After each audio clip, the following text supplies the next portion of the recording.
So Tim, as you're fully aware, in non-duality circles, there's a lot of talk about having no self. That the self is an illusion. It's something that's a construct that's developed over time through conditioning and experience, etc. But it's not a real thing. It's like often referred to as the shadow. And you're taking your shadow to be real, but really it's not. It's an illusion. With that, there's also this idea of this feeling of an absence of self with certain experiences. It might be extreme circumstances or through the use of psychedelics and things like that. Many people talk about this feeling of absence of self, just that selflessness. So yeah, I'd like to get your thoughts on this whole thing about is there a self? And I know Buddhists also refer to this idea of no self, and it seems to be the thing that people are talking about in these when they refer to these awakened states. It's this absence of this doer, this doership, this entity that does stuff. So what's your thoughts on all of that? So I think the idea that the human self is a composite of lots of things, it's not like I think it's exactly right. But why that should be negative, why that should be seen as an illusion and of no value, I don't know. My body is a composite of lots of different cells, but it's definitely a one thing. It's a holon. Those cells are not just randomly piled up. They've come together into an integrated whole. So they have a transcendental identity, which they formed through coming together. And when I look at Tim, he's like that too. He's not one thing. He's all of his past. And there's different strands to that, and there's different aspects to Tim. And they all hold together because they're one flow of experience. And in the same way that the organs and cells in my body form one thing, which isn't, it's not ultimately separate from the world. How could it be? It's made of the atoms which are formed in stars. It ingests life in order to survive. It needs the sun. But it's relatively autonomous. And that's obvious. I don't think anyone with any sense could possibly deny that my body is relatively autonomous. And the same with the soul or the self. It's relatively autonomous. It's made up of images from the world. It's made up of language which is collective. And there's many disparate experiences which all hold together. But it has a transcendental, in that sense, of identity. It's held. It is different to someone else's self or someone else's past. So you're made of your past. That's what makes you what you are. Now, what I don't understand is why that should be a negative thing, because it seems a wonderful thing to me, and that enables us to have this experience of being alive, of exploring existence. Now, who's having that experience is again going to be dependent on where you look. It's paralogical, because you can look at that self and go, well, Tim's having that experience, but then you could look deeper and you go, well, yeah, but Tim's the universe. So the universe is having the experience of being Tim, having the experience of being alive. And so does Tim do it? Well, in a very obvious sense, Tim's going to do it. If Tim's going to choose to lift his hand, Tim did that. But if Tim's the universe is choosing to lift his hand. So you can look at it and go, there's a doer, or you can say there's not a doer. But to deny one of them seems a mistake. It feels like, well, they're both true. And the same with the no-self. So I think with the no-self, it's that if you take your attention, and this is what the great mystical traditions have all been about, and you sink it into your deepest being, you find that your being isn't the flow of experience.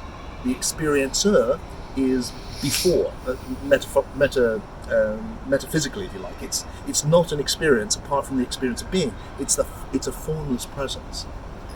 So there's nothing there. So it's no self, and it's non-dual, because there's no separateness between one thing and another thing. There's no boundaries. There's no definition. So does that mean that the self, the very thing which is conscious, the thing which can take its attention, which it does have a form, it's arising through being a human being, and place it in the non-dual, has that gone? Is that just being obliterated? I don't think so. I think it's absolutely still there, which is why every non-dual teacher I've ever met has had a self and a body, actually, and has had a nature and a personality, and usually an interesting one, actually. And they're themselves. So I think, again, it's a matter of confusion. And I think possibly the confusion here is to do with the nature of what consciousness is, because that word gets used in a million ways. But this is the way that I'm going to choose to use it now, because I think it's the most common sense version of what we mean by the word, which is I'm conscious of speaking and addressing this question, but I'm not conscious of everything else when I do that. Now I'm conscious of my foot, but I wasn't before. And as I'm conscious of my foot, I'm not conscious of something else. And I can move my attention around, but wherever I place my attention, that I become conscious of, and then other things I'm not conscious of. So consciousness and unconsciousness are a paralogical pair, they go together. So that what I think happens is simply this. If you take your attention, which is the center of consciousness, and you sink it into the formless no self, and you do that deeply enough, your experience of your consciousness of being a self is unconscious. Just like if you sink your attention into the dream state when you're asleep at night, you have no consciousness of being a body lying in a bed. You are a body lying in a bed, and when you wake up in the morning and your consciousness returns to it, there you are. But during the time when your attention is not on the body, you're completely unconscious of that. So I think what's happening in deep meditative states, and what happens when people have non-dual realizations, is that the attention sinks back into this non-dual state, and then everything else is just happening unconsciously. Actually, most of it's happening unconsciously all the time anyway. I'm conscious now that I'm doing this funny thing with my hands, but when I started doing it, I was doing it unconsciously. It's just the nature of Tim's body to do that. My heart's beating, I'm not conscious of that. I'm breathing. I can be conscious of my breathing, but mostly I'm not. It just happens. And you can sink back into the non-dual, and then even your thoughts are coming and going, and you're living and think there's a flow to what's happening, and it's unconscious. And I think that's what people mean. And they get confused, which is why when they bring their attention back after the non-dual experience or after the deep meditation, there's the self again. It hasn't gone anywhere. And it can't go anywhere, because it's the foundation which is allowing consciousness to arise. And without it, it cannot be conscious of the non-dual. So the overall vision for me is, look, the universe is the realization of potentiality on ever more emergent levels. The source is the ground of being, which is here right now, and which you can experience.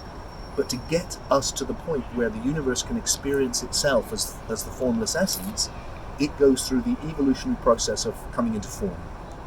And as it does, its subjectivity increases and its objectivity increases. And just as it's reached this high level of objectivity in my body, so it becomes subjectively more sophisticated, including this being conscious, which is the ability to pay attention. Then when a human being is conscious enough that they learn to be able to pay attention to the emptiness of being, the universe recognizes itself. But it does it through the self, not by obliterating it. And we need to see that clearly now, because it's time not to denigrate the self. And this evolutionary worldview says we can go beyond it. And the whole essence of being a unividual is that you're an individual who can reach beyond it to a state of oneness. But it's through the individual. We don't need to denigrate that. We don't need to dismiss it. We don't need to say it's just an illusion or it's just anything. It's a beautiful, beautiful thing, and we need to not only value ourselves as individuals, we need to creatively interact with the process of forming ourselves as individuals. Because the more robust we become as individuals, the more we can sustain these deeper states of consciousness in which we're conscious of the great oneness of everything. And that's what will transform our own lives and indeed the whole of human culture.